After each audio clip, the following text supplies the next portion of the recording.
Ah, là, là? Hello, Chantal. Oh. Hello, Peter Ivan.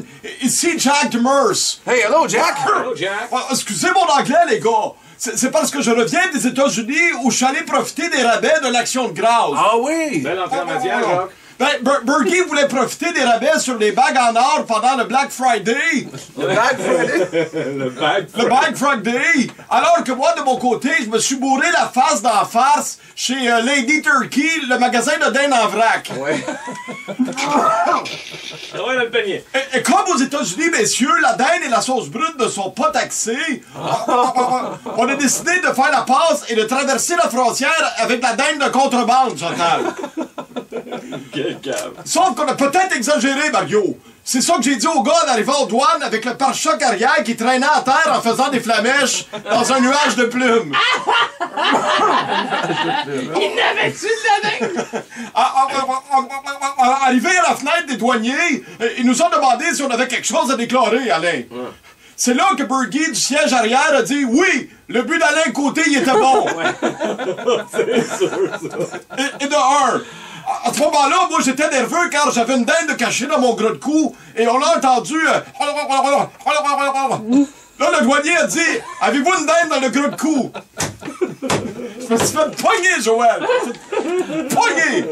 Alors, il m'a demandé de sortir du véhicule et il m'a demandé de lever les bras. 2 autres dindes sont tombées. Lorsque j'ai ôté ma chemise, ils ont trouvé les 12 dindes que je m'étais tapées sur le corps. Sans compter les 3 autres trouvés pendant la fouille complète, messieurs.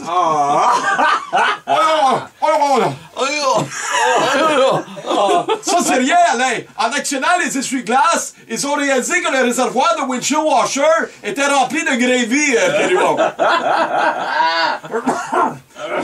Ensuite, quand le douanier a commencé à nous lire nos droits, Bergie s'est mis un sombrero sur la tête en disant « No comprendo! No comprendo! » Hey, domaine demeure! Mais le douanier parlait mexicain, Chantal. Oui, hein? Une autre mauvaise décision, Alain. Mais vu qu'il n'était pas question d'abandonner nos dindes et nos bagues, Bergie a profité d'un moment d'inattention de la part du douanier pour lui donner un sucker punch avant d'y monter le chandail par-dessus la tête. Jean-Mel. J'ai alors repris le volant et on a forcé le barrage du mauvais bord et on s'est retrouvé à cavale aux États-Unis. Alors, notre premier réflexe, on a paniqué, les gars. Il fallait passer vite. Fait que le premier réflexe, ça a été de se rendre au Madison Square Garden pour demander l'asile politique aux Rangers de New York. C'est des cailles. Ce qui fut refusé, Yannick. Ah, ça a été refusé, hein? Maudit lockout. Ouais. Et finalement, on a pu regagner le Canada grâce à Maître Marcel Aubu, qui nous a trouvé 2 passeports attestant qu'on est des 4e et 5e frères Stasny. Alors, tout c'est bien qui finit bien, Alain. Ben oui.